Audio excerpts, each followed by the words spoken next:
Let's talk about having a cheat meal or a cheat day. Okay.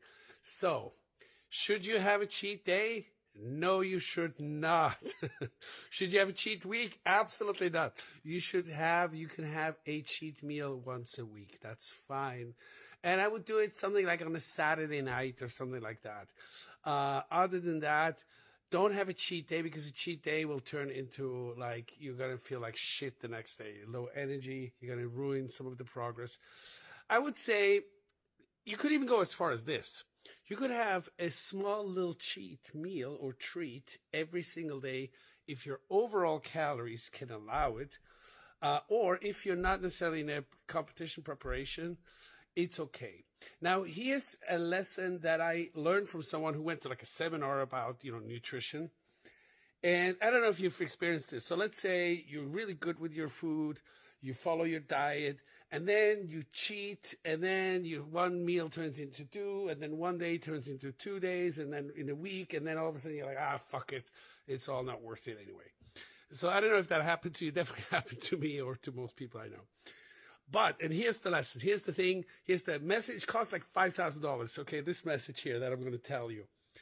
You are only 3 hours away from your next best meal. Meaning, let's say you had a cheat meal. You had pizza or something like that, or burgers, okay? So, and instead of like, screw this, it's all not worth it, I'm going to eat no.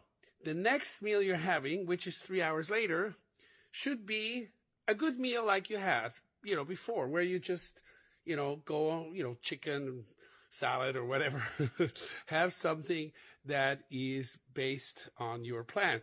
And if you do this, one cheat meal won't cause too much damage, okay? And honestly, sometimes I think that when you had, let's say, a leg day or something like that, and then the next day you're just exhausted and tired, sometimes having a cheat meal or having a bit more calories is okay.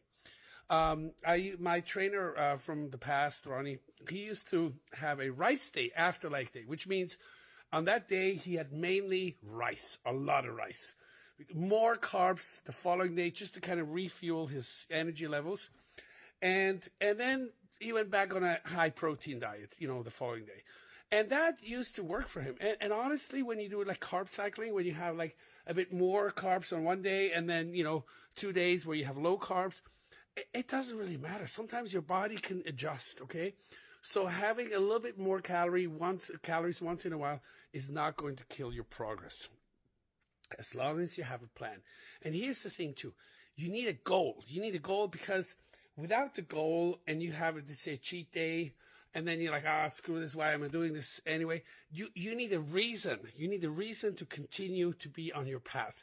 So set a clear goal saying, okay, in 3 months at this date, I'm going to be, let's say July 1st, I'm going to be, 220 pounds with 10% body fat. And because of whatever the reasons are.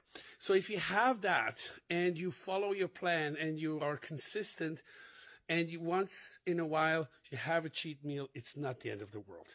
And it's okay. And sometimes it's good for your mental health. For example, sometimes I'm so exhausted and I feel like, why am I even doing this? Who am I doing this for? For the 20 people who like my TikToks or for the 200 people who are going to be at the show? No, it's like you need that motivation of those goals. And let's say sometimes having a good meal or a regular meal in between will make you feel so much better. The next day, sometimes I have more power and energy at the gym and I work out harder and I kind of make up for it. In general, though, and this is important, you cannot outwork a bad diet. So if you constantly eat McDonald's, let's say as long as your calories are okay, yes, you could technically eat McDonald's, but it's not ideal, okay? So you cannot eat shit, make progress, and expect that, you should make progress. It just doesn't work. You need to have, and I would say 90%, 90% should be perfect. And the rest can be a little bit, can deviate a little bit. If your basic rules, let's say, are in place, let's say you have your 6 smaller meals or 3 meals and 3 protein shakes, you work out an hour, you do your cardio, and you follow, have some vitamins or whatever you need. If you follow this consistently over a period of time, you will make progress, and it's okay once in a while to have something for the heart, for the soul, whatever you like. Okay? So it's not the end of the world. I feel you need to have a phase, let's say when you start out, where you should have no cheat meals, let's say for the first 2 weeks, where you should have, let's say, go maybe or even on like a keto-based diet, where you have 0 carbs. You see how your body reacts and changes. You get that motivation, the momentum, and that's what it really is about. You need the momentum to see, oh, wow, I'm losing 5 pounds on the scale. Oh, this is working. And you can see how things are changing. And then, after 2 weeks, it's okay. Once a week, 1 meal on a Saturday, ideally, or something like that, where you can have your burger or fries, whatever you like. Okay?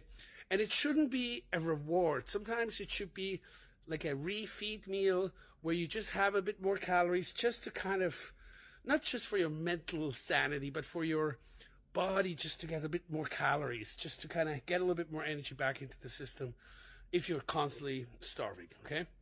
All right, that's the message of today, and I see you in the next video.